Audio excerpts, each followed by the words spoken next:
Ladies and gentlemen, welcome back to Myth Vision Podcast. Derek Lambert, I'm your host. I'm going to be joined today by an expert on the Gospels. They have done extensive work. I've put their books in the description, and I sure hope that you go get a copy. Dr. James Barker, welcome back to Myth Vision. Thank you for having me. Pleasure to be back. Absolutely, absolutely. Look, you've written several books. The latest, greatest book. Tell our audience, in case they didn't watch the last episode, the name of the book. I'll actually try to, I don't know why I didn't pull this up, have it on Amazon ready to go. Writing and rewriting. I'm going to just pull you up by name, actually. That'll be easier. Yeah, writing and rewriting the Gospels. And then the subtitle is John and the Synoptics. So in a nutshell, the thesis is that all our Gospels are interrelated. We start with Mark, and everyone who writes a later Gospel is copying off the earlier ones. So Matthew's using Mark. Luke is then using Matthew and Mark. And finally, John is using Matthew, Mark, and Luke.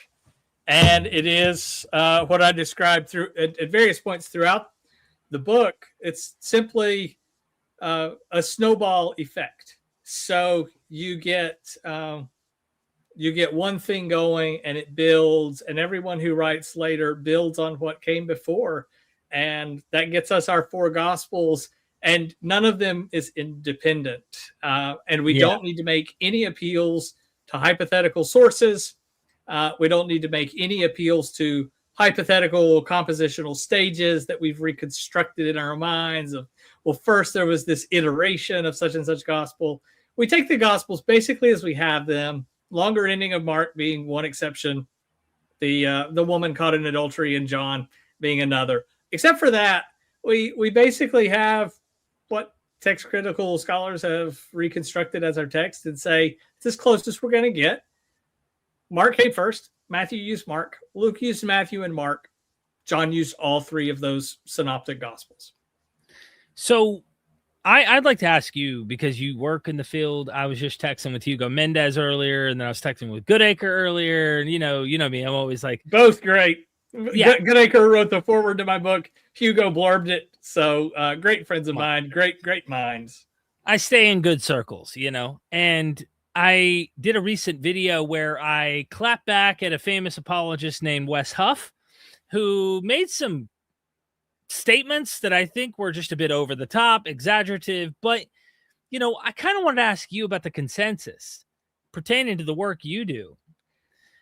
Seems like there's an overwhelming kind of conservative trend. You're one of the more ahead of your time, I would say, in terms of what you're doing with your Gospels. Would you agree that you're probably not in the majority when it comes to viewing the Gospels this way? I honestly think, and this is something Mark Goodacre and I talk about a lot, I think it's really hard to know what the consensus is. So I'll try to keep this pontification brief. But here's what happens. If you look at consensus in terms of, let's just send out a survey to everybody, let's just say in the United States, who is a New Testament professor, and let's ask them their solution to the synoptic problem and whether they think John is related to one or more of the synoptics. The answers that you're going to get are going to be based primarily on what most of those scholars did in grad school, what they learned in grad school. Maybe they were in grad school 40 years ago or 20 years ago, like me, and so if say you're someone who works on Paul, and that's your sub area of expertise within New Testament studies, and you went to grad school 30 years ago, you're very likely to say the two source hypothesis using Q and Matthew's independence from Luke, right? Luke didn't need Matthew to write his gospel. He just had Mark and Q. That solves the synoptic problem. And John probably doesn't know any of the synoptics. So you could, in our hypothetical survey, be flooded with responses to that effect. But if you look at what's being published by the people who do source criticism of the Gospels, right, over, say, the last 5-10 years, well, you've got a great edited volume called John's Transformation of Mark that looked at John's use of Mark. Helen Bond, the main editor of that, Kitchen Williams, I'm probably forgetting someone. But just a who's who of contributors who all ended up thinking that John knows Mark. You look at Wendy North's book, What John Knew and What John Wrote. You look at my book, you look at Mark Goodacre's book, The Fourth Synoptic Gospel, that John knows all 3 Synoptic Gospels. And then when you look at Synoptic Problem, well, it's all over the map. We have two-source hypothesis is not going away, but you've got these Farrer, that's the name of the theory I advocate for. I didn't make it up. Austin Farrer gets credit for it. He wasn't the first person ever to mention it, but that's what it's known as because of his famous article, an essay called On Dispensing with Q. Mm-hmm. If you look at people who publish on the Synoptic Problem, you might get Matthean posteriority, right? That Mark was written first, then Luke, and then Matthew was using Mark and Luke. Because that was being published, because it's new, because we haven't thought about it enough. I've thought about it a lot. I don't think it's convincing. But that when you look at what's being published in the field and the people doing it, that's a much smaller sample size to try to poll and say, hey, what do you think? So I think for people who work on John, it would be hard to say that there's a firm consensus that John doesn't use the Synoptics. If I had to guess today, I think you would say we've seen the tide turn back to John's use of the Synoptics. And for the Synoptic Problem, I kind of think that the Farrer hypothesis is neck and neck with the two-source hypothesis. I think there are a lot of us out there. We're not like quiet about it.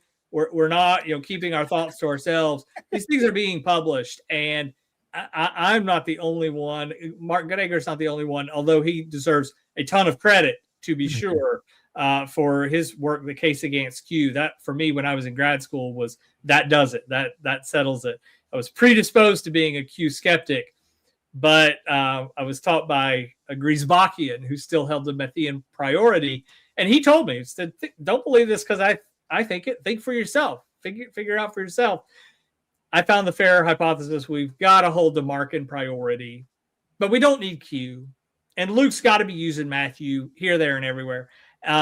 So I just think, I say all of that to say consensus is a funny thing. If it's just a survey of New Testament scholars, you got to then ask some follow-up questions of, well, have you actually published in this area? Is this your main area of focus? Because I'm not going to weigh in on a lot of Pauline arguments, right? Because I have not read all that secondary literature, just the stuff that's come out since I got my degree in 2011. That's a lot to wade through. So I think it's hard to nail down a consensus, but I think there's, if not, I wouldn't dare say what I think is the consensus, but I would say it is intriguing to a lot of scholars, and it is compelling for a lot of scholars. And there are enough of us out there saying, let's proceed this way. Because again, I didn't make any of this up. I'm not the first person to arrive at these conclusions, although I'm happy to take credit for the contribution that I've made. But I think others can take that and run with it, and then we'll see where we are in 10 years. Yeah. Look, we already got a question from a fan and a major supporter of the channel, Doc Pluromanaut. Thank you so much. Feel free to super chat questions, comments, whatever. We'll be taking those. And they say, and thank you for being a member, Doc. What if the messianic secret isn't theology, but clumsy redaction? Early scenes know who Jesus is, Mark 1:24. Yet later edits impose silence to explain disbelief. Are these narrative seams where competing traditions collide? That's a good question, and the messianic secret is a huge issue. When we jump ahead to John, there is no messianic secret. Everybody knows who Jesus is. So we think primarily back to the classic work by Vreda on the messianic secret, particularly in Mark, that Jesus shushing anyone who calls him the Messiah as a way of saying, that no one even thought he was the Messiah in his day. And I think that goes way too far in the other direction. The question is, why is Jesus shushing people who call him the Messiah? And I do tend to see it as not exclusively as theological. I do think it's theological, especially when it's in the context of an exorcism. So when demons in Matthew, Mark, and Luke say Jesus is the Son of God, or Jesus is the Messiah, but primarily they call him Son of God, Jesus tells them to shut up, not to say that. Not because it isn't true, but it's an interesting thing. And in that case, it is, I think, theological. When Peter gets the nickname Peter in Matthew's gospel, he calls Jesus the Messiah, the Son of God. And when Matthew tacks on that Son of God, Jesus says, I don't know how you know that. My Father in heaven must have revealed that to you. Flesh and blood can't really know who I am. So that's more of the Son of God thing, which gets conflated with Messiah. They are distinct terms. The political side is calling Jesus Messiah will get you killed, right? Even if he's not claiming to be the Messiah, he never denies that he's the Messiah. He just tells people not to say it. And even when he enters into Jerusalem, the Pharisees, I think, sympathetically try to warn him, hey, the people are calling you a king. You might not want that. that might not lead to a good outcome. And of course they're right. And Jesus says, I'm not going to tell them to shut up. So it develops over the course of the narrative of the Synoptics as to Jesus's openness to receiving those kinds of acclamations and designations. And so I see it as more of primarily a literary device that again unfolds across the Gospels, that by the end he'll accept everything. If you call him the Messiah, the Son of God, the King, all of those things, yes, I am. No matter what happens, in even the crucifixion, it just takes us a while to get there. And that's a nice difference, contrast with John's Gospel, where there's no secret. Call me the King of Israel, call me the Savior of the world, call me the Son of God. It's all true all day long. And let's just start in chapter 1. John the Baptist can say it, and we'll just go from there with how many people know it. And Jesus is never going to shush anybody. I also think it's why John has no exorcisms. I think John has read Matthew, Mark, and Luke and is very uncomfortable with the idea that demons know Jesus to be the Son of God and humans don't.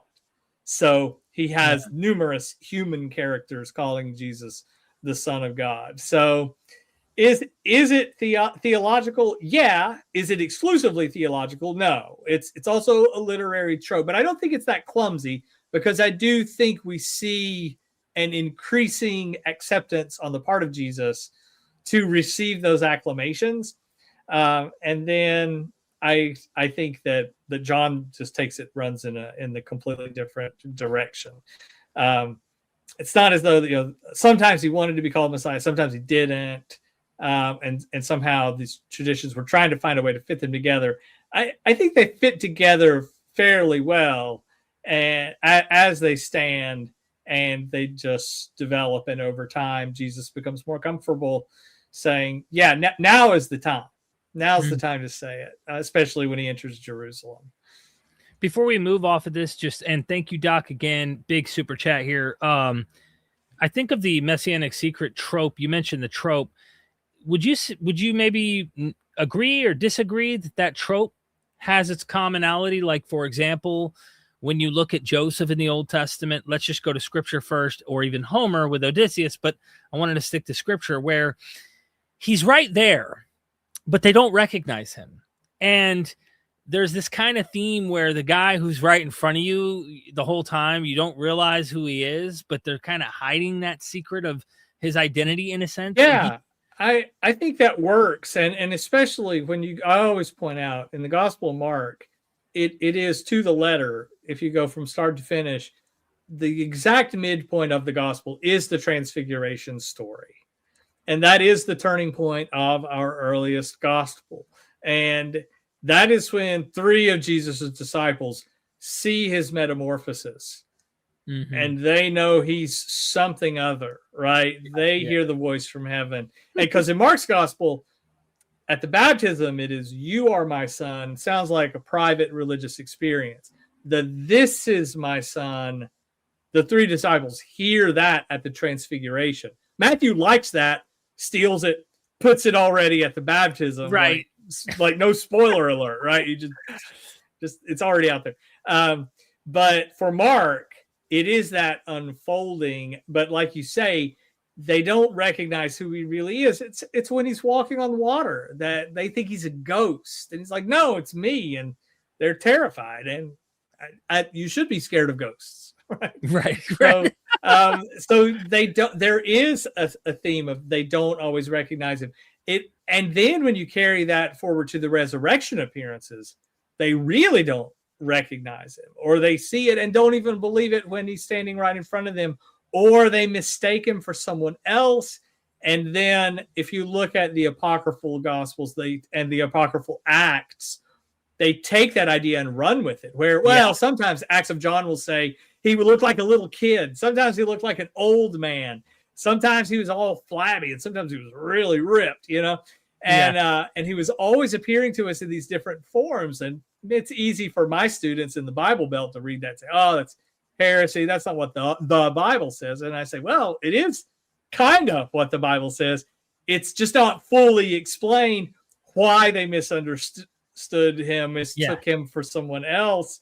And so these later texts, they're derivative, but they're just trying to flesh out something that's already there in your Gospels. We don't know what he looked like at the Transfiguration. We don't know why Mary Magdalene in John's Gospel thinks he's the gardener.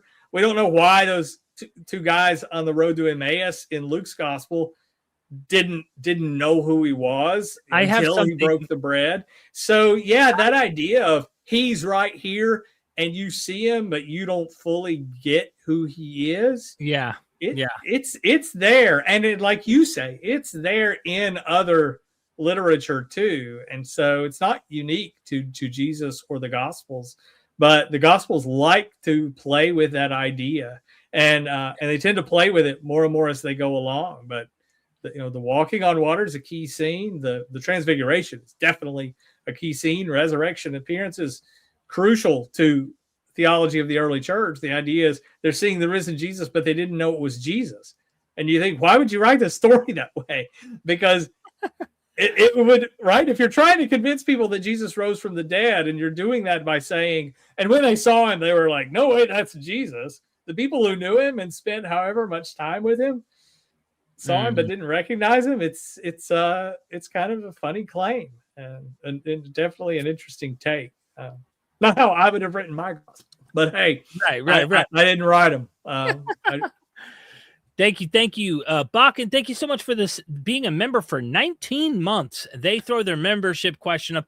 Thoughts about Mark being a gospel written by a political rabbinical Gentile who used some of Paul's letters to promote a reform amongst the Jews and bring them into the greater mystery religions? Okay, there's a lot in there. Thank you very much for the question. First, for Paul, I think the Mark and Paul connection, I think, is very strong. And I haven't met Cameron Evan Ferguson, but I'm a huge fan of his work. And I think he lays this out as clearly as anyone I've seen. If you pick up the Oxford Handbook of the Synoptic Gospels, he has a chapter on one of the essays there is by him. It's on Paul's possible influence on the Synoptics. And he lays out the Eucharistic language in 1 Corinthians. He just shows this is what Mark is drawing on. Look, and it's brilliant. It is just a brilliant piece of scholarship. And I think he's got a whole book out now that is on my to-do list to track down. So I think everyone who wrote a gospel, all of our canonical gospels, I think are influenced by Paul to some degree. The issue, though, of is Mark more in a rabbinic circle, that's where I would disagree, because I think Mark is so thoroughly influenced by Paul. I think Matthew is the reactionary, where Matthew wants to bring things back more Jewish, more Torah observant, because Mark plays at times. And a fellow Vanderbilt alumnus who studied under A.J. Levine, he was just doing a master's when I was doing my doctorate, and I first met him.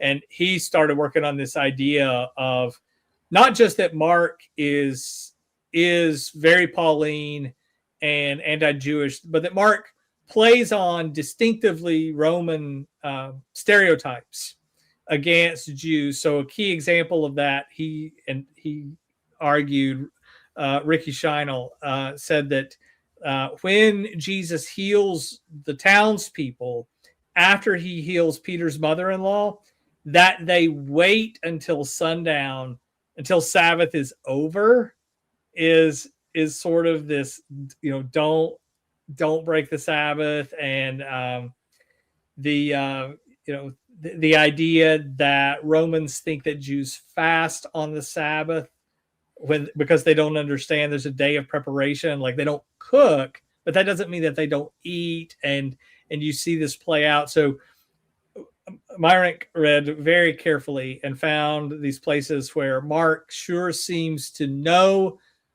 Roman anti-Jewish stereotypes and use them to his advantage. And now that's a debate within New Testament scholars, but I'm persuaded by that camp. I think that Mark is thoroughly Pauline, so he's not really trying to bring everybody into, like, hey, bring all the Jews in. I think he's fine with a Pauline gospel that can be read as anti-Jewish, like, yeah, you don't have to keep Sabbath if you don't want to. And Matthew reads that, and I think is frankly offended by it, and thinks you at least have to keep Sabbath. Like, let's keep 10 commandments, Paul. Let's, cursed is anyone who breaks a commandment or teaches anyone to break a commandment. Not a single commandment shall pass away. Like, that's where I think Matthew is the one who's the reactionary, who's trying to bring more Torah observance back in to say, look, I'm not saying everybody has to convert to Judaism. In that regard, I don't think Paul's, wrong about everything. A broke clock's right twice a day, right? But I think we should be trying to keep more of Torah than Paul would lead you to believe, and that Mark would lead you to believe. And Matthew wants that. And then Luke's trying to iron out that conflict, that Peter-Paul conflict. And this goes back to the work of Ferdinand Christian Bauer 200 years ago in the Tübingen School. Now, he thought that Matthew was written first, and he thought that Matthew was he had it wrong in terms of like what came first and who was what.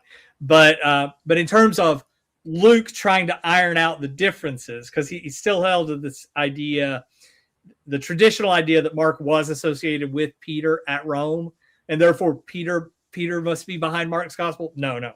Paul is behind Mark's gospel. Matthew, I'm not saying the apostle Peter is directly behind it, but Matthew's is at least the gospel that's elevating the role of Peter as the founder of the church, the one who has the right to say to Paul, you're not an apostle. Well, then once they're both dead, it's silly to be fighting about it. What Bauer did get right is that Luke is trying to smooth out those differences. Luke knows good and well what he's doing in Luke and in the book of Acts, of saying, we can have a big tent. Why can't we all just get along? Because it's silly to argue, I listened to Peter, I listened to Paul, when both of them were dead. Right. Baka, so bringing Matthew's back in, that's Matthew's gospel. But then Matthew's gospel also ends with, and now preach this very Torah observant gospel to all the Gentiles. And I think that does create some tension, a tension that Luke then finds it necessary to try to mediate. Wow. So much there to unpack. Next question is Doc Pleromanot again. Thank you so much, Doc. If Mark comes from the Barnabas Jerusalem orbit, yet editorializes food law abolition, Does Papias's Petrine framing represent an early Catholicizing attempt to harmonize Jerusalem and Gentile missions? I'll say, maybe. I don't think ultimately we know where Mark comes from, and I don't tend to see him in Jerusalem. I mean, I do. There's an article, and sorry the name escapes me, but I was talking to somebody who mentioned it to me because it's something I was thinking about when I was writing my book, but I didn't put it in the book. And somebody was like, somebody's published on this. This line that we have that says, "Thus he declared all foods clean," doesn't actually have to be translated that way. It's literally can be translated as saying, once your body eliminates the waste, the uncleanness is gone. So I still think there's something there because Matthew and Luke eliminate that line, right?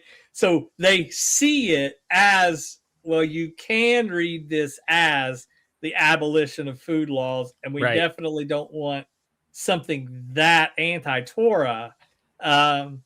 But what Mark actually says may not mean that, which I think we need to think more about. And again, I apologize to whoever had the courage to publish on it. And, something I thought about just as I was translating. I was like, I've been saying this for years in class and being taught this and teaching this. And I never really thought, if you look at the Greek, it might not mean that. It might actually be talking about a bodily function. And that's that. And at that point, if you take Paul's background into it, would you say it gives some credence to the idea that you're seeing a radical break from Torah? Yeah, that's what I think Matthew's afraid of. Yeah. So that's why I think Matthew does not have, thus even if you go with that translation, thus he declared all foods clean. I think Matthew knows that is a way to interpret that verse, and he wants no part of that. And that is why that's excised. But I don't know that we can say with any degree of certainty who Mark was at all. I think it's fair to say, stop saying that he's associated with Peter at Rome. Mm-hmm. I think we have to make that break and say that's early tradition that doesn't hold any credence. Did Mark editorialize the food law abolition? Probably that's Mark. Yeah, that's Mark's take on it. But again, if you translate it as meaning the elimination of the waste renders there's nothing unclean in that, we just start over, then it wouldn't be as strong. But Matthew certainly thought that it was a problematic statement that needed to be stricken. So he did. Do we want to, is he trying to harmonize Jews and Gentiles? I don't think Mark has a really strong Jewish focus. I think he's just very thoroughly Pauline. And I also try not to speculate much in terms of gospel audiences. I think the Gospels are written literally for anybody who could read them or have them read to them. So, this debate, Richard Bauckham edited the volume, The Gospels for All Christians, to try to get away from this idea that the Gospels are written within specific communities. I agree with ditching the community approach, like Robin Walsh has done, like her Dr. Foster Stan Stowers did, like stop it with this community talk. I'm totally on board with that. But I don't stop, as Bauckham did, with the Gospels for all Christians. I say, why not the Gospels for everybody? Every literate person or everybody who just liked to listen to things being read around. Ian Mills has a great article on pagan readers of the Gospels. So we know that the Gospels are being read widely very early. And I think that's just what we should assume any piece of writing was intended to do at the earliest. So trying to pin down when, where, for whom, it's such a trap. It's a big one. It's trapped us all for centuries of New Testament scholarship. But I think if we see it as a trap, we just kind of build this imaginary bridge and just like Wile E. Coyote running off the cliff. Just don't look down, and you can keep going. And we don't need to fall into that trap of exactly when and where, by whom, for whom were these written. But we can say Mark's gospel has a really heavy Pauline thrust that does, to me, seem more interested in a Gentile audience. Matthew clearly has this drives me up the wall when people say Matthew was a Jew writing for Jews. Right. He literally ends his gospel by saying, now take this to all the Gentiles. So it is for the lost sheep of the house of Israel, the Jews, as he says clearly in chapter 10. But in the Great Commission, he very clearly says, and now it's for all the Gentiles too. So the only people he leaves out are the Samaritans. Well, Luke and John, well, at least John and Acts take care of the Samaritans for us. But I do think Matthew is for everybody, but saying at least some of Torah is for everybody. But even Paul agrees with that, right? Paul believes one God, no idols, don't blaspheme, don't kill, steal, commit adultery. 9 out of the 10 commandments, right? I think didn't Paul Frederickson write that? The 9 commandments some years ago of like Paul's saying Sabbath is optional because Paul's talking to Gentiles. And if you got to work on Saturday, work on Saturday. It's no big deal. And I think Matthew kind of sort of agrees like, well, you got to have a roof over your head and food on the table. But if you can not work on Saturday and keep that commandment, wouldn't that be better? Because it's kind of a big one to just say, and it doesn't matter anymore. Because those Sabbath controversies in the Synoptics are, if you read the Mishnah, it's just what rabbis are doing. They're debating how much exertion counts as work so as to break the commandment of working on Sabbath. Jesus in Matthew, Mark, and Luke is never saying, that was a dumb commandment. Just forget about it. Do all the work you want, right? It's that the disciples are plucking the heads of the grain on the Sabbath. They're not out there with sickles harvesting the whole field. It goes without saying that would be too much work. They'd be breaking the Sabbath. And if you read the Mishnah, you actually see that exactly what the disciples do. There's a rabbi who says, yeah, you can do that. You can take it, and for small animals, like for baby animals, like a little baby sheep or baby goat, you can pluck the carobs and you can rub it in your hands and you can hand feed them on the Sabbath so that they have enough food to survive, because it's your duty to preserve life on the Sabbath, and that's not too much work. So again, it's presupposed that you keep the Sabbath, even in Mark.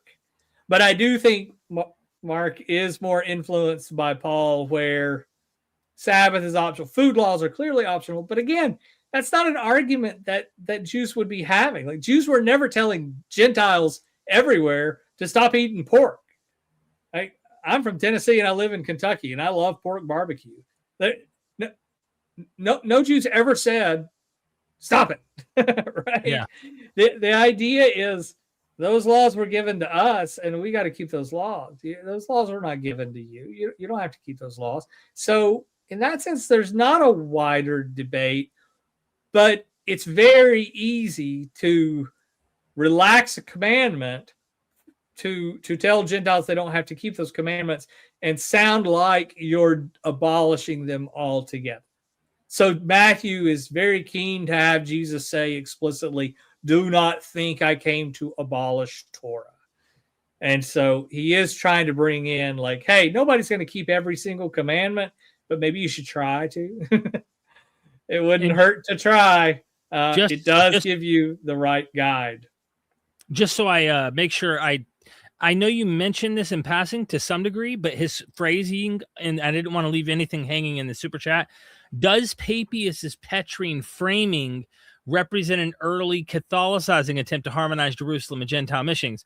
Is it that Yeah, deep, or is it not that deep? Is it simpler to saying he thinks? I don't know. I've got this pet theory that I've never dared to publish, so I'll just say it here. Okay. Because we don't hear about the Gospel of Peter until like Tertullian or thereabouts, like around 200. And so but I think it's probably earlier than that. And I cannot help but wonder if this idea that Mark is Peter's gospel comes about once someone has a gospel of Peter. That what we know of is a harmony of Matthew, Mark, Luke, and John, but one that gave you the resurrection account that they all left out. So let me tell you something you don't know. But we don't have the entire Gospel of Peter, but what we have of it, we know is derivative of Matthew, Mark, Luke, and John, plus filling in gaps that they left out. And it's part of this proliferation of gospel writing. It claims to be written by Peter, because in the first person, I, Peter, was going to go fishing after and it sets up the whole scene in John 21. So it already knows all of that. And I like I say, I just, in the back of my mind, it just gnaws away at me. I cannot help but think that somebody's got a gospel that they claim that Peter himself wrote, and the rest of the church is saying, that's not one of our gospels. We need to have Peter's gospel. Who's this Mark guy? Well, luckily we got a letter attributed to Peter that mentions a guy named Mark. Let's have Mark be Peter's gospel. And now, that's getting a little bit anachronistic because Papias comes long before any mention of the gospel of Peter. So that's why I can't defend it any better than that. Like I say, it's just this gnawing suspicion that somebody's got a gospel of Peter. That's what I want to be the reason for associating Mark with Peter. But I don't know if that's too far-fetched, even for my friends. They might say, I don't buy it. And I'd be fine with that. I'd say, I don't know either. I know we can't prove it. And I know that we're several decades apart in making the dating work conveniently. But you got to admit, like, it's not a full-on conspiracy theory. It kind of makes sense when you think about it. Once somebody says, I've got Peter's gospel, for the growing little O Orthodox, little C Catholic Church to say, no, you don't. We've already had Peter's gospel. It's called the Gospel According to Mark. Interesting. I'd love to see you publish on that someday. Hard work 8395. Thank you so much for the super chat. This is a good question, by the way. Did studying the Diatessaron give you a different perspective or important insight into the Gospels? Thank you for that question. Absolutely, it did. As I was writing this book, I wrote this book, which was originally just going to be an article that took on a life of its own and became a book. It absolutely has influenced my view of gospel writing. I went down the rabbit hole of the Diatessaron because we both know a lot about it, but a lot of what we know is how little we know about it. And so we're constantly trying to backfill. What can we say? How certain can we be about what Tatian's Diatessaron looked like? And the closest we can get to it is the Arabic Diatessaron. And Mina Monnier is working on a definitive critical edition of it in Arabic, but also with an English translation. It will be the single most monumental contribution to Diatessaron studies in 250 years. It's going to be worth the wait. He's a fabulous scholar, and I've gotten the chance to meet him, and we've corresponded quite a bit. And hopefully, we'll co-author something that I have cooking. But what the Diatessaron shows you, when we know for a fact that Tatian's sources are Matthew, Mark, Luke, and John, is that Tatian can take anything he wants from anywhere and relocate it to anywhere else. And the prime example of this, and this was the article that then launched the book. Fundamental question I had, because I think we all have, if we've read John and the Synoptics, is John tells you that when Jesus goes and he disrupts the commerce in the temple in Jerusalem, makes a big scene. I love to call it, as others have, the temple tantrum, right? That is the first Passover. That is so early, like within a couple of weeks of Jesus's ministry starting, and it's 2 years before the Passion. Well, we get that story in Matthew, Mark, and Luke at the one and only Passover associated with Jesus's ministry. And for Matthew and Mark, it's the week that he dies. And so you say, well, what happened? Well, Augustine will say, oh, well, it happened twice. And so I thought, well, what did Tatian do with this? And I'm thinking, surely somebody has said this. And no, and I couldn't find anyone who had solved this simple question. What he does is say, Jesus there were 3 Passovers during Jesus' ministry, just as John says. He didn't disrupt the commerce at the first of them, and he didn't disrupt it at the third of them, which would be Passion Week. It was actually the second of 3 Passovers where he disrupted the commerce in the temple. And so that is as big and bold a move as you can make to solve a discrepancy between John and the Synoptics. Because I'll always pose this to my students when I teach. I'll spend one day on the Diatessaron in my intro class, and I'll say, what would you do? And half of them will say, well, I would just have an early one and a late one. That's what he does, by the way, when he has the woman who anoints Jesus. He has Luke's early scene, and then he harmonizes Matthew, Mark, and John for the one 6 days before the Passion, and it's Mary of Bethany. So the both and all of the above works great. The other half of my class will say, well, majority rules. 3-1, the Synoptics win on this one. I would put it at the Passion. And I say, those are both great solutions, and you should write your own harmony. It's not what Tatian did. He put it at the second of 3 and chose none of the above, and it's one of those light bulb moments of, you could do that? He takes a whole bunch of people, a whole bunch of scenes from different places, different times, none of them, though, in Jerusalem at the Feast of Sukkot.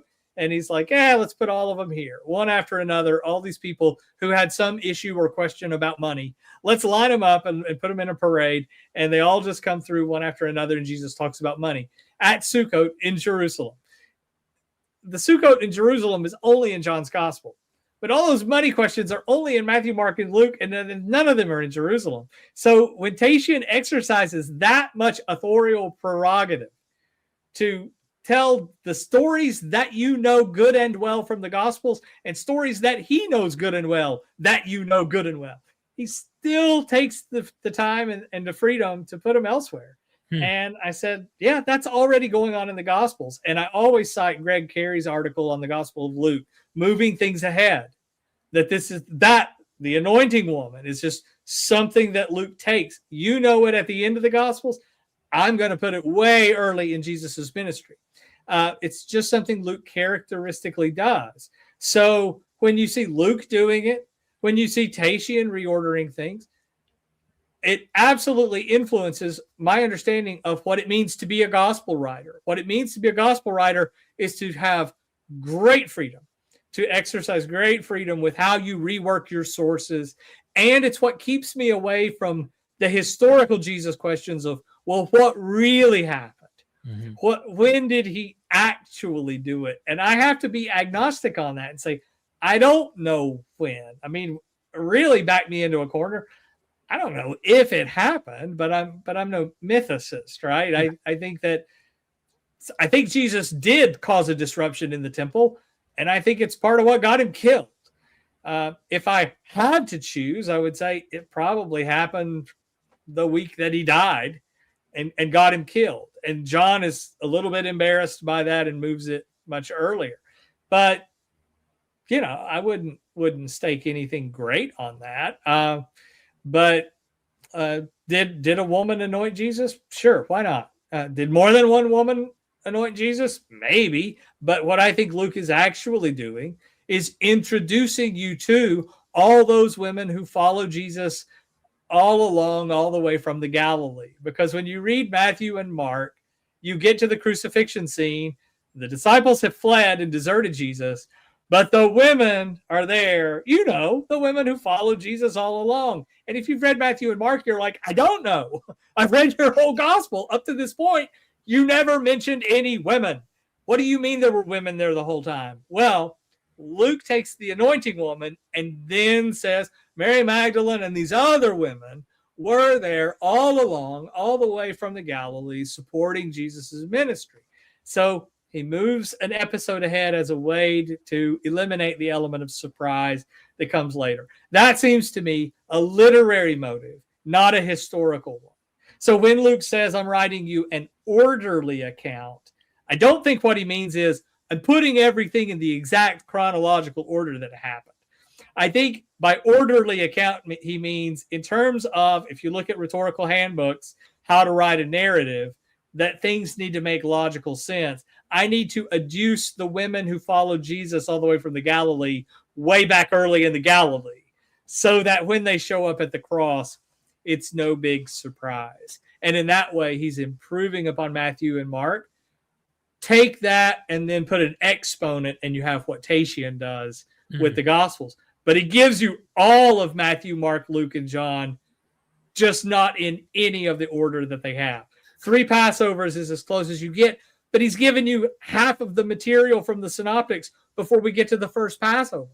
So he takes great freedom in rewriting things. And I could talk all day about Tatian, but yeah, it was a huge influence to say, once we see that degree of liberty, that when I sit down to write a new gospel, I can do whatever I want by carving up my sources. Tatian does it to such an extent that I think, hey, well, what if we just see John doing this and rewriting very creatively in a way that Tatian doesn't, because he's very slavish in word for word copying, right? But what if we see John as taking this other kind of liberty? We see Luke taking the liberties of relocating well-known stories and putting them where you do not expect them. Nobody's got a problem with Luke doing that. Yeah. St. Augustine has to say, well, Luke wrote it down as he remembered it. And so that's why it's out of order. It's a little bit of a cop-out, or it's a gigantic cop-out, but he's at least acknowledging, like, hey, this stuff's in a different order when you read the Gospels. You and I will do a Tatian episode just on your book about Tatian. Awesome. For sure. The UX design guys, 823, thank you for the super chat. Is Dr. Dan McClellan, I believe they're talking about, right about John 1:1, divine? Help me here with Dan's argument here. That's a good question. Do I think that John 1:1 is claiming Jesus' divinity? Absolutely. If that's the question, and it's such a high Christology, I call it creator Christology. We only see it in the Gospel of John, in Colossians, and in Hebrews in the New Testament. The idea that the Son of God is the agent through whom all things are created. So what that does for John is, without saying so explicitly, because remember, he's eliminated all the exorcisms. Jesus is not an exorcist in the Gospel of John. But what happens is, if you read the Old Testament, the sons of God gets translated in Hebrew, the B'nai Elohim, sometimes as angeloi theos, like as the angels of God. And so the sons of God, if you read the Septuagint or if you read the Tanakh, sons of God just means angels. And then if you have this theology that we get after we get the Maccabean revolt, and we get the devil, and we get heaven and hell, angels and demons, and the demons working mischief in the world. Once we get all of that, the idea, I think, in the exorcism stories in the Synoptics is that the demons recognize Jesus as Son of God because it takes one to know one. Mm-hmm. And they're like, hey, I know you.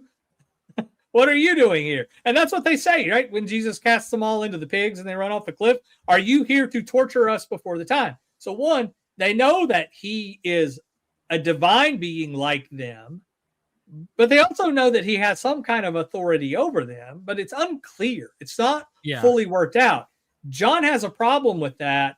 And because if Jesus is just another angel, then it's a problem.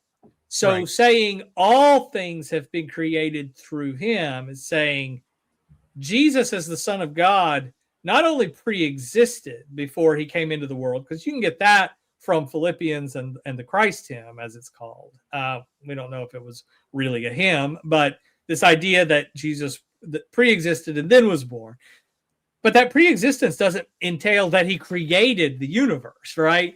So John is saying he created all things. So angels, demons, all of it. Jesus was there before that. And so his sonship, I think John is very Trinitarian. And there's been a lot of good work on this. And so I ended up in my Christology chapter saying this. Like this is all of this later Trinitarian thought, I don't think it's anachronistic in the sense that those councils hadn't happened yet. But it's not anachronistic in the sense that that the Gospel of John is already trying to work out how it is that the Father, the Son, and the Spirit interrelate, and that they are unique in a way that Jesus is not just another angel. Gotcha. Just so I can be clear what Dan is saying, according to AI overview, and I think I watched the video first couple minutes, but I didn't watch the whole thing. According to Dan McClellan, John 1:1 does not identify the Word as the specific God of Israel, but rather states the Word was divine or possessed deity. He argues that the anathros, I'm not sure. Anarthros, yeah. Anarthros. Without the definite article. Yeah. Greek noun theos in the predicate, kai theos in hologos, functions qualitatively rather than identifying the word with the subject ho theos, God.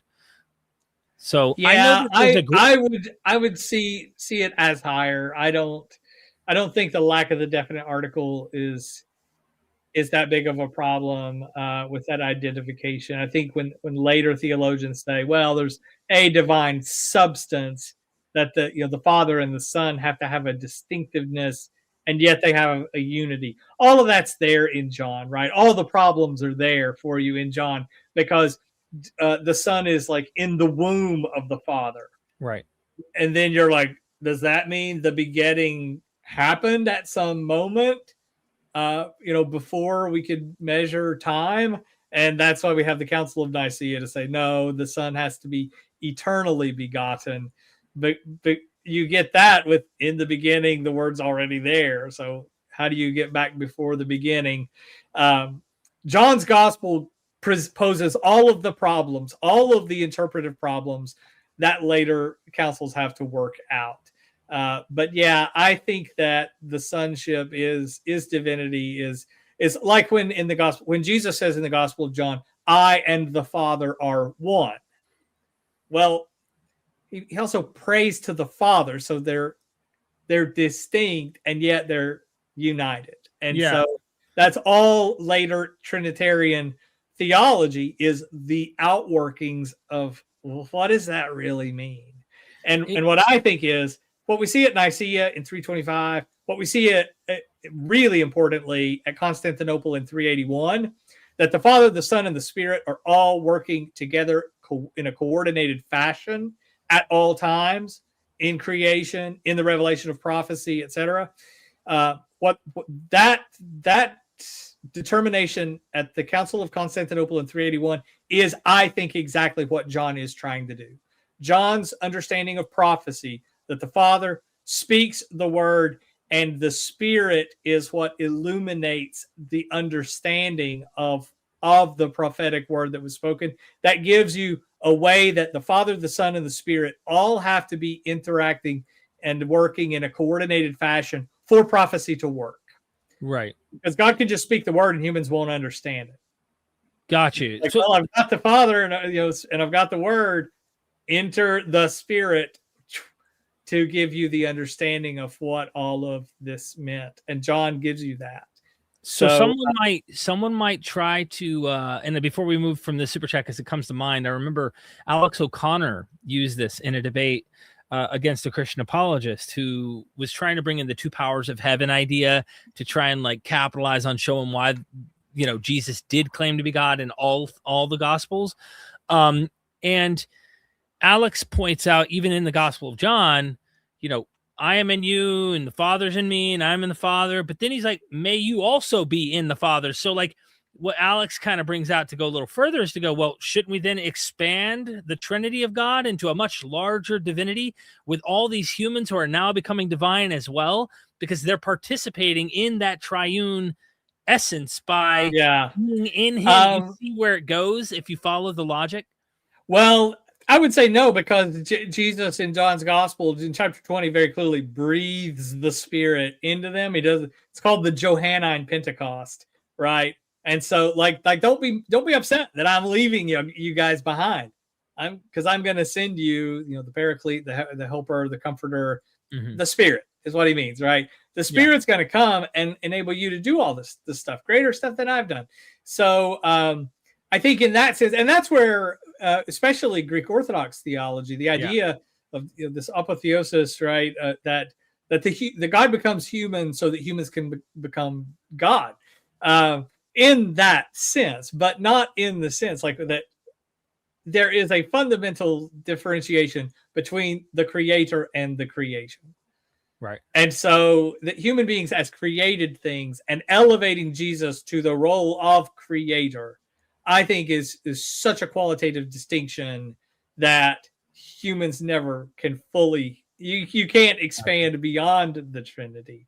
And I understand why people don't accept the Trinity. It's a hard thing to believe, right? I mean, it's the, is it Tertullian? Like, I believe it because it's absurd, which I think it's misused a lot, but he's trying to say like, it's so crazy. Nobody would make this up, right? It just has to be. He's much more sophisticated intellectually than that statement can sometimes let on.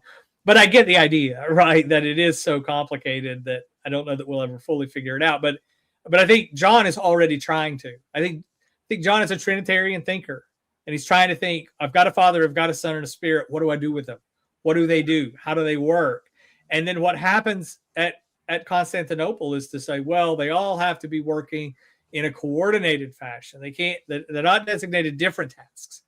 It wasn't the Father who created, like it's the triune God who created. Because I was just shaped by the Christian tradition, those are always my questions. If I were raised Jewish, I'd be like, there's no Trinity. Stop it already, right? I understand why Jews don't believe the Trinity. I don't think they should. I think they should stay Jews. I understand why Muslims don't believe the Trinity, and I'm not trying to proselytize Muslims into believing the Trinity. But within the Christian tradition, I think you do have a Trinity. You have a Father, a Son, and a Spirit, and you have all of this work to try to understand how they work. And I think John is kicking off this Trinitarian thinking. Paul's just giving you a Father, a Son, and a Spirit. Matthew, Mark, and Luke are just giving you a Father, a Son, and a Spirit. John's the one who's going to tell you, here's a way that they work in a coordinated fashion.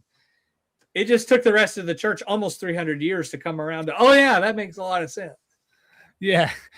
Humans will be humans. Victor Engelman, thank you so much for the super chat. Mark 1:1 versus 2 Thessalonians 1:8. Is Mark the gospel of Paul? Well, pull up 2 Thessalonians 1:8 for me. Okay. I know 1 Thessalonians better than I know 2 Thessalonians, but let me do this here. Let's do, I don't want to do NIV, but I guess let's see. That's all right. Yeah. It's about 99% the same as NRSV anyway. Okay. Here we go. Let me crop it in a little here. All right. 1:8. Okay. So you don't need the other one open. You know what that is. He will punish those who do not know God and do not obey the gospel of our Lord Jesus. Yeah. I don't see any conflict with Mark 1:1 of the beginning of the gospel, Jesus Christ, Son of God. And for what it's worth, I think that Paul wrote 2 Thessalonians. I I'm not convinced that that's later. I think it's of a very different kind. Like when we get to Colossians, Ephesians, the pastoral epistles, Hebrews, it's somebody other than Paul. Second Thessalonians, I'm fine with Paul having written. And is Mark Paul's gospel? Yes, in the sense that Mark is Pauline. Is Mark behind the gospel of Paul? Well, I don't think so. I don't think there's any written gospel. I think Paul dies before anybody had a chance to write a gospel. I always ask my students, in-person students, true false question. When Paul talks about my gospel in his letters, he's referring to the Gospel of Luke. Try as I may in the Bible Belt, a third to half the class will write. They'll circle true for that one. And, and the first day I teach Paul, I say, hey, I give a timeline, and I say, Paul died before any of our Gospels were written. And you need to know that because he's repeatedly going to say things like, my gospel, the gospel. And all he means is what I preach. So yeah, Mark is the most Pauline gospel. Luke is a close second because he does want to rehabilitate Paul and like swing the pendulum to the middle and be the moderate, because Matthew's so anti-Pauline. But I don't think Paul's dictating Mark. Mark's reading some of Paul's letters, but all of our gospel writers are reading some of Paul's letters. And Robin Walsh and I have talked about this. Like for us, that is the frontier. Folks like Cameron Evan Ferguson, I've mentioned. Sorry to butcher his name. How much of each gospel of each of Paul's letters do you need to have X, Y, or Z in such and such gospel? Like that's where I think we need to spend our time and say, well, gotta have 1 Corinthians to get the Eucharistic stuff you get in Mark. Forget about Luke quoting it word for word. Mark's already writing it based on like that. I think is a huge, huge contribution. And I think we should start there. I think Matthew's got Galatians because he's really reactionary against it, right? And he's got the Corinthian correspondence too, and he knows that Paul doesn't deserve to be an apostle. So because that's the debate. Paul's asking, am I not an apostle? Luke writes Acts and tells you Peter's the one who said Paul's not an apostle, because Peter in Acts chapter 1 lays out the criteria for being an apostle. You have to have been there the whole time from Peter's perspective to count as an apostle. For Paul, all you have to have is a revelation of the risen Jesus. So there's hundreds of them out there. But Luke comes around to calling Paul an apostle, and he calls Barnabas an apostle. And the Didache tells us that there are a bunch of apostles out there who might just show up at your church, and you should receive them as the Lord. It's easy to pass that over as the Lord. What he means is Jesus is gone. He's up in the sky. When an apostle comes to you, it is as though the Lord Jesus Christ himself is there. And you do exactly what they said. No wonder you have such power structures and people trying to pass the baton on so that you better respect me, you know what I mean? Yes. And our authority. So yeah, they give you that continuity. You could see this being totally used by high church. It's being abused already in the Didache because Christians are so hospitable and charitable. And that's where you get, therefore, appoint for yourselves bishops and deacons, so that maybe you don't need these charismatic prophets and apostles coming to you who might ask you for money or who might want to take up residence and not keep moving from town to town. So the Didache, I think, is very early and reflecting that very messy situation of both charismatic authorities and institutional authorities that are clashing. And when you get to Clement, I'm not an apostle. I'm just a mere bishop. But there's no room for prophetic authority. But read the Shepherd of Hermas and what happens. Hermas gets this prophetic revelation, and the angel says, the shepherd says, write this down and take the book to Clement. Because Clement will respect the book, and now what does the bishop do with that? There's a clash there in the apostolic fathers with First Clement and with Shepherd of Hermas. Of the Didache's in there too, saying, hey, there's a rivalry going on between the early episcopacy and the prophets and apostles. I think it's already there in Shepherd of Hermas and First Clement. They're duking it out. But as we know, the episcopacy is what wins out, but not for a while. But I think that messy situation's already there in Paul. It's how I always teach Philippians.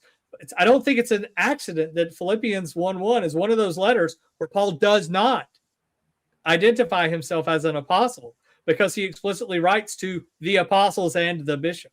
I'm sorry, the bishops and the deacons who are in the church at Philippi. So I think it's reflective of that early, messy, contentious situation. And Paul, once or twice, can play nice and doesn't want to step on their toes. Oh my gosh. The mess gets messier, ladies and gentlemen. Lithius, I believe I pronounced this right. Forgive me if I mess up your name. What do you think of the idea that Jesus is a replacement of Jacob, Israel? Israel was broken, and Jesus is the new Israeli state. Thoughts? Boy, there's a lot of supersessionism baked into to all of our Gospels, all of Paul's letters, the entire Christian tradition, and it is unavoidable and it is unmistakable. But I do think that it can be taken too far, and that for much of Christian tradition, it has been taken too far. So I think it is much more a both and, not an either or. So when I read those, so we talked about controversy stories earlier, things like Sabbath controversies, or why don't your disciples wash their hands before they eat, the traditions of the elders. In Matthew and Mark, notice it's the disciples, which implies that Jesus himself does wash his hands before he eats. And then Luke rewrites it so that Jesus doesn't wash his hands. So he makes Jesus break one of the traditions of the elders, because it's not explicitly a Torah commandment that applies to anyone but priests in the temple. And Pharisees are kind of the wannabe priests who are keeping these priestly rituals in the private home. Something that makes especially good sense once the temple was gone, mind you, and the Gospels are written, right? So you have excavations of private homes with mikvahs in them. So we know that people are waking up, and if they were ritually impure because of their sexual actions maybe the night before, they dip in the mikvah. Now they're ritually pure. They don't have to be unless they're going to temple, but we know that people are wanting to be in their private homes. So is it broken? Well, it's broken in a sense, because Jesus is saying in Matthew chapter 10, don't go to the Gentiles, don't go to the Samaritans, go to the lost sheep of the house of Israel and bring them in. So there are a lot of sheep who have gone astray. Bring them back into the sheepfold. But what's not broken is Torah itself, because what you do is bring them back in. And so, Jesus is, hanging out with the sinners and the tax collectors. He's never said to associate with prostitutes. It's a big misconception. But say he was. I imagine Fred Pharisee saying, "Hey, Jesus, if you can hang out with a prostitute and bring them back into the fold, like good for you." Like I tend not to do that. I don't attempt that because I'm afraid of the temptation. If I went to a prostitute, I'm afraid I'd end up paying her for sex. So I'm going to stay away from prostitution at all costs. But if you can do it and successfully bring people back into the fold, that's a great thing. It's not Torah that's broken. There's a brokenness that not everybody's keeping all the commandments, right? You'll see rabbis say things jokingly like, well, if all the Jews would just keep the Sabbath on the same Sabbath, the Messiah would come. Because there's always going to be somebody breaking the Sabbath for one reason or another, consciously or unconsciously. So So yeah, the brokenness, I think, has to do with the human condition, not the idea of Torah as divinely given. I think what Jesus sees his mission as is bring everybody in that we can. Does that then end up with a replacement theology where the church replaces Israel? Yes, unfortunately. But I do think that particularly since Vatican II, there's been a lot of good theological work to say, hey, we don't have to read it that way. You can have the parallel tracks, and we're on the same path. And I studied under A.J. Levine, and she puts this beautifully. She says, in terms of Jewish-Christian relations, the idea is if Jews and Christians are like separate rails, they're parallel lines, they never meet. And she says very astutely, yes, they do, on the horizon, right? From our human perception, because we can only see so far. Train tracks do meet eventually, and that's how we should think of Judaism and Christianity as separate religions. Gotcha. Hey, just to give everybody a heads up, we have 19 minutes till I have to send Dr. Barker on his way because I want him to come back and join us for these kinds of discussions. By the way, I've been having a blast, James. How do you feel? Love it. Good. Okay. Love your audience. Some bright minds out there, really. A few more here. And Bakken, thank you so much for the super chat. Where did Paul pull the Eucharist, baptism, etc. from? Yeah, great question. I think it's happening early, and I would say that it goes back to Jesus and the disciples, and having a ritual meal is not an unknown thing in any religion, right? And having an initiation rite is not foreign to any religion. So I do think that it's there. The baptism stuff, it is. I'm not saying that Jesus and John the Baptist were Essenes at Qumran, okay? But we do. I mentioned the mikvah, that we see people in their private homes who are wanting to stay ritually pure. We see it happening daily at Qumran. John the Baptist is doing something different. It's something very similar, right? That you have this baptism for the repentance of sins, a baptism of repentance for the forgiveness of sins, as Mark puts it. And so I do think that it is already there, and that it's something that Jews are doing, and it's something that they're not exclusively doing at the temple, which is important, because I mentioned with ritual purity, if you come to the temple in Jerusalem for, say, to participate in a sacrificial offering, you have to be ritually pure. And most Jews are ritually impure most of the time because of all of the things that make you impure. So you dip in the mikveh and now you're pure. It's not a problem. There's plenty of great literature on this. Jonathan Clawans, for one, understanding like ritual purity is not the same as moral purity. To be ritually impure does not make you morally impure. So we see a lot of dipping in water as symbolic of making you pure. So that's out there enough to say that by the time of Paul, from the earliest we know, going back to Jesus, Jesus has in Matthew, it's the Great Commission where the disciples are told to perform baptism as this initiation rite. But John chapter 3, at the end of it, he already has baptism, right? It's like they're baptizing for 2 years. They're already baptizing during Jesus's ministry. So I don't think it's something Paul made up. I think it's something he already found. And I would say it goes back to Jesus and the disciples. And to me, Eucharist, it makes just as much sense to see that going back to Jesus and the disciples, as opposed. I don't think it's anything he made up. I think it's something he already knows the earliest churches are doing. Interesting. And as a tangent to that question, I don't think that Paul is a church planter. We get this line in Romans where he's really playing nice once or twice, because that's Peter's church.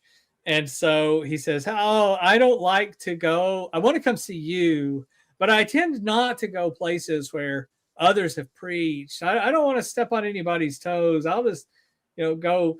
He says that in Romans. I get it. I understand where this kind of mythology of Paul, the church planter, comes from.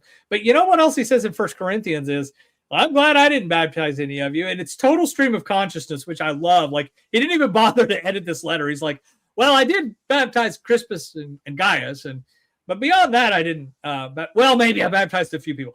Anyway, yeah. If there's this church at Corinth that does not accept, some of the members do not accept Paul as an apostle, why on earth would we think that Paul planted that church? Right? Yeah. They know Peter, they know Apollos. Some of them like Paul, because Paul baptized a few of them. I think that they were already baptized. I mean, in Galatians, what does he say? Well, yeah, I was there and I preached to you. Now somebody else has preached to you. Well, what it means to call yourself an apostle is to go different places and preach. I think he's just, most of the time, is just walking into a church that already existed. And he preaches the way the Didache puts it out. Again, that's not something I've published, but I'm glad to share it here because I think we have this mistaken notion that Paul is founding all of these churches. I think he's finding these churches. Interesting. He's hunting them down for his own gospel. I will say and this. And then he presents his gospel, but he already knows that there's a ritual meal. He already knows there's a baptism. He can perform a baptism. I mean, come on, Crispus, I don't mind. But that's not his main job, right? Gotcha. Hey, we got one more super chat here, and I just want to make a comment just to make this point for the audience. I did a deep dive on baptism for the dead, and I found no Jewish sources whatsoever, but I found several ancient Orphic and Dionysian sources and contemporaneous Greco-Roman mystery religion sources for baptizing on behalf of the dead. So I kind of wonder about this syncretic Hellenistic Jewish stuff going on. Anyway, that's a whole rabbit trail from just general baptism. Yeah. But Paul says it in Corinthians. Like, well, why else would you be baptized on behalf of the dead if Jesus hasn't been raised? And a lot of people. I mean, I grew up Southern Baptist who have tons of anti-Mormonism, which I think is highly problematic because it's a typical Mormon practice to be baptized on behalf of the dead. And I'm like, it's literally what it means in Corinthians, that is something that was being done. So it's fine that over the course of tradition that falls out of favor in most Christian circles. But I think it's also fine that other people are like, well, that's there in Scripture. They're not making it up. But yeah, I'd be interested in what else you've seen of that I could do something on someone else's behalf. Run all the way to Dante, right? That's why we have not everybody, but a lot of people mistake limbo as purgatory. No, limbo is like where we've got to have Plato and Aristotle, right? Like, we can't have them in hell. They're too smart for that. That's why they at least knew that pagan religion was BS, right? So it's cold out there and it's not pleasant, but they can at least talk philosophy for all eternity. And so right. I mean, that's not full on baptism for the dead, but it's like a scare quotes baptism. I'm talking direct redeeming language. them. Like, you mean it literally. I mean, like, in the Greek, they are being baptized on behalf of dead loved ones. And it's to help. It's almost like purgatory in a sense, where they help their loved ones get through. Yeah. I can see why somebody would do that. If you're telling me in the first century that I am going to spend an eternity in a fiery hell because I did not worship the right God and understand the mystery that God had a son. Right. And I'm thinking about deceased parents, grandparents, wife, children. I would, if I'm a believer in that religion, I would be very worried about my loved ones who have died. Right. And if someone gave me the option to say, well, you can do this for them, I would do that. So yeah, and I think that we're talking late Second Temple, Hellenistic Judaism anyway. So that's why I figured there might be something going on. Just so I make sure I hit this one, because I don't want to leave us hanging, because we're having so much fun, and they wanted me to push you to get through questions so they could get to this, but I wasn't going to leave you hanging. Trust me, because James, you have so much insight. We have to do more, by the way. You know a lot of stuff. To. The UX design guy is back again. 823. Thank you for the super chat. Can divine agency explain Jesus as God for John? Oh, that's tricky. Yeah, it's absolutely Jesus is exerting divine agency. And John wants you to understand that, particularly in creation, that he's like the agent, right, in creation. And the logos is the agent through whom all things came into being. So in that sense, to be a divine agent who was there from the beginning, to me, is divinity. And sometimes, especially when I talk to patristic scholars, I'll talk about angels and demons as divine beings, because I just mean they're immortal. You can't kill an angel. Believe me, I've tried. I always joke. But it's I mean, they're scary. It's why they always say, like, don't be afraid. Well, why would you be afraid? Because angels are scary as hell. Have you read the descriptions of what these people look like? So they're divine beings in that sense, but they're not divine in the sense that God is, or I think for John that Jesus is, or for John that the Spirit is.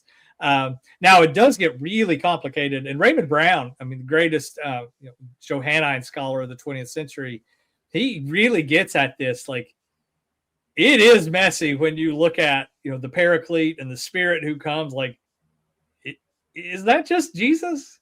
Like, that's so much Jesus. Like, this is a devout Catholic who's at least saying, boy, it kind of sounds that way. But yeah, I think it's enough to get you there, right there in the beginning of the Gospel of John. That says literally in the beginning that Jesus is God's divine agent. And I just would qualify in a way that the angels are not. The angels are these emissaries. They exercise an agency on behalf of God. But what Jesus does as in that creative act that brings those emissaries into being, those immortal beings into being, it does create a superiority that I do think sets up all of that messiness that Trinitarian theology has to work out. I think John very intentionally wants to raise that Christology that high. And how John, Colossians, and Hebrews are interrelated. I'm going to give a paper on that at Society of Biblical Literature in November, to say I haven't worked it out, because I can make a good case for a lot of different ones. So let me at least lay out the cases and see if I can, between now and November, figure out that I lean one way or the other. But yeah, I think that divine agency is the starting point for John, and it should be enough. And with or without the definite article, I mean, we can debate that, and we in a nice, friendly way, and say, yeah, how much of God and how much distinction between the Father and the Son, because this is what later Trinitarian theologians always come up with, right? Fathers come before their sons, right? My Father was here before I was, existed before me, and I existed before my son. That's just how biology works. And so then you say, yeah, but there is this kind of sort of mystical continuity, right? When I really kind of think very deeply and personally about my relationship to my Father and my relationship to my Son, there's a continuity there that is sort of surpassing my understanding, my human comprehension. And then for later theologians to say, and our human language is just going to break down anytime we try to pin down exactly, precisely in our limited human comprehension the divine. Well, we can only go so far. And I sympathize with that, because, like I say, if you think about it strictly in human terms, like for me as a son and as a father, that yeah, I get that one precedes the other, but I also feel a very strong sense of continuity there that to me is very deeply meaningful and kind of corresponds to this Trinitarian speculation. So Yeah. I got a question to follow up real quick before we wrap things up in just a few minutes. And this is just Doc showed some love today. I don't want to leave Doc hanging in case he's still in the chat. And if he's not, I'll tell him to go back and watch this because I know him personally. awesome. When he asked his initial super chat, I would like to pull it up, but you know which one I'm talking about, where he was bringing up Papias and why I mentioned Mark as like writing down for Peter. He was wanting to kind of give the suggestion, or at least give the idea to you to think about, was that it was ecclesial diplomacy, retroactively placing a potential Gentile-leaning gospel under Jerusalem's most prestigious apostolic umbrella. So making Mark Petrine is a way of kind of like doing what Luke was doing somewhat. Okay. And we a co-op thing, if I put it more crudely. In some way, there's something going on there, because there are scholars who think the prologue of Luke, some conversations happening between Papias and Luke, some suggest. I don't know what your thoughts are on that. I see. Anyway. No, that I do think works too. Okay. To say, if you put Mark as subservient to Peter, yes, then you definitely have to tone down how thoroughgoingly Pauline Mark is, right? Because you need, but then that Dr. Pleroman doesn't say it this way, but this touches on something you and I have talked about. The early Christians are book collectors, so I think that the book collection, you just read George Houston's Inside Roman Libraries is a brilliant work. When we look at actual libraries and book collections, what we see with Justin Martyr is he's collecting Matthew, Mark, Luke, John, potentially the infancy Gospels too. Hard to say. Yeah. We know that Tatian's collected the 4 Gospels. We know Justin's got Paul too, by the way. Just doesn't mention him because he so hates Marcion. But Justin's theology cannot be what it is without Paul. Right.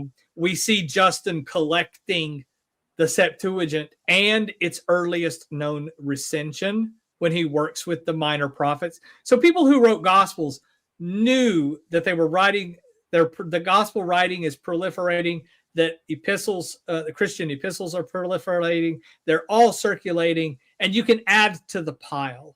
And what people do is collect multiple sources. So I would tack on to what that statement is it presupposes a collection of gospel books.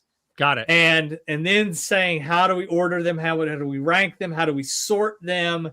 And I do think that carries some explanatory power to say it's a power play to associate Mark with Peter, because on my reading, Mark's gospel is so thoroughly Pauline. Right. Maybe the early church did recognize that and recognize it as a problem once Matthew's gospel's there. Not an accident that Matthew, almost 10-1, I mean, is like the most quoted gospel in the early church. So I could see that playing out in that kind of disputation of, now what do we do with Mark? Do we let Mark and Paul carry all the way on, or does somebody in Jerusalem want to say, now hold on, wait a hot minute, and let's put these gospels in their place? Yeah, I could see that. And then Matthew and Sermon on the Mount is going to carry the day, and don't think I came to abolish the commandments. Not one commandment will pass away. But then to say Gentiles don't need to keep kosher or get circumcised, who's Paul arguing with? Right? Yeah. What Jew out there was saying, yeah, they do, right? And then Sabbath, well, we do get Gentiles who are not fully converts, the so-called God-fearers, who are members of synagogues, these uncircumcised Gentile men who are full-fledged members of synagogues.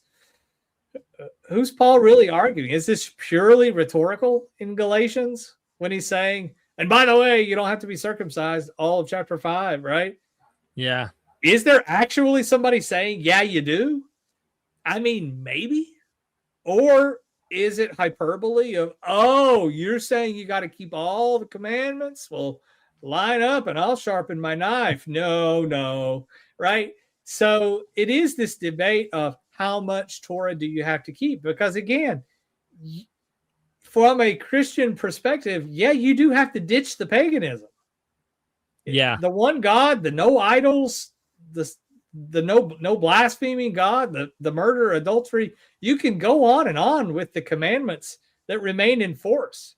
Yeah. And so then you get to the specifically Jewish ones where kosher, like, well, okay, you aren't Jewish, so I don't expect you to keep kosher. There's an entire tractate in the Mishnah about eating with Gentiles. It's crazy, right? You have this line and acts of like, well, Jews just never ate with Gentiles. Of course they did. It's why there's an entire tractate in the Mishnah that tells you how to conduct yourself. If you excuse yourself for a few minutes and you come back to the table and a new bottle of wine has been opened and you don't know whether a little bit of it was poured out to Dionysus, you just put your hand over your cup and say, no, I'm good. Thank you. I don't need any more because I don't want to unwittingly participate in pagan worship. And so you have these ground rules of what to do when you're eating with. So to be a minority in the Roman Empire meant you were constantly, surrounded by paganism. So both, to be Jewish and to be Christian meant, well, no more of that pagan stuff. Right. But then to be what we call early Christians meant how much of the Jewish stuff? Well, the stuff that tells you not to be pagan, right? Right. That commandment remains in force. Not working on Saturday. Boy, that was a big one. And it doesn't take long until Ignatius is like, no, we're worshiping on Sunday. We're working on Saturday. We have to distinguish ourselves from the Jews. And, I understand how eventually you need enough separation to say we are doing something different. But I also understand how that sets a really bad precedent for Jewish-Christian relations that took some really nasty turns as the tradition carried through the centuries. I agree. Real quick, shamelessly plugging you, get his latest, greatest writing and rewriting the Gospels, John and the Synoptics. I absolutely encourage everybody to get your heads wrapped around this. I feel like you're ahead of your time in terms of, or at least, like you said, there are scholars in the past who've noticed these things, but you're like really pushing through here. And I hope more people will find your scholarship, get your books, show the appreciation, like the video that you're doing with me. It shows that you care. Drop a positive comment when the video's done, if you're watching this now or later, especially once this live stream is over. And of course, Dr. Barker, I'm looking forward to doing some work with you here, hopefully this summer, where we can actually get you to personally teach people, taking them through the class on various topics. We're going to start off, I think, with second century Christianity and all of that. That's going to be a fun one. I think that's where we need to start. I think that's where so much of this happens. Ignatius and others, and then it gets pushed back as though it had happened earlier. Like, no, your New Testament leaves everything a mess. Yeah. And it's the second century where so many of these decisions get made for better or worse. And I would love to go there. Yeah, absolutely. I can't wait. Any final words from you to our audience? I've kept you past the time by 4 minutes. I'm sorry. Totally fine. It's been a pleasure.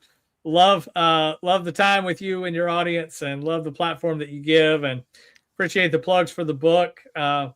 If you want to know where writing and rewriting the Gospels came from, you can go back to my dissertation, John's use of Matthew, and you can buy it from me on eBay for shipping included is, I don't know, $10 or something.